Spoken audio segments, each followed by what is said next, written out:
તળાજામાં આજે સરકારી જમીન પરથી દબાણો હટાવાયું છે, જેમાં વહીવટીતંત્રની કડક કાર્યવાહી દબાણકારોમાં ફફડાટ જોવા મળી રહ્યો છે.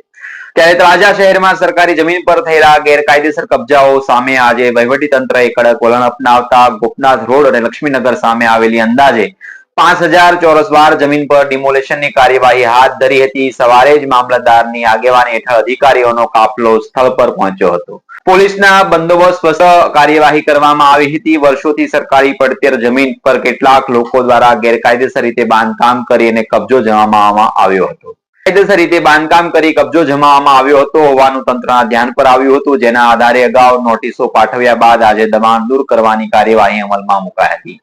જેસીબી અને અન્ય મશીનરીની મદદથી ગેરકાયદેસર બાંધકામોને તોડી જમીનને ખુલ્લી કરવામાં આવી હતી. કાર્યવાહી દરમિયાન કોઈ અનિચ્છનીય બનાવ ન બને તે માટે મોટી સંખ્યામાં પોલીસ સ્ટાફ તૈનાત રાખવામાં આવ્યો હતો. સ્થળ પર સ્થાનિક લોકોની ભીડ પણ એકત્ર થઈ હતી, પરંતુ પોલીસ અને વહીવટીતંત્રની સતર્કતાના કારણે સમગ્ર કામગીરી શાંતિપૂર્ણ માહોલમાં થઈ હતી. આ વહીવટીતંત્રએ સ્પષ્ટ સંદેશ આપ્યો હતો કે સરકારી જમીન પર દબાણ કરનારાઓ સામે હવે કોઈ પણ પ્રકારની ઢીલ રાખવામાં આવશે નહીં. જ્યારે શહેર અને તાલુકામાં જ્યાં જ્યાં સરકારી જમીન પર ગેરકાયદેસર કબજાઓ થયેલા હશે ત્યાં નિયમ મુજબ કાર્યવાહી હાથ ધરવામાં આવશે.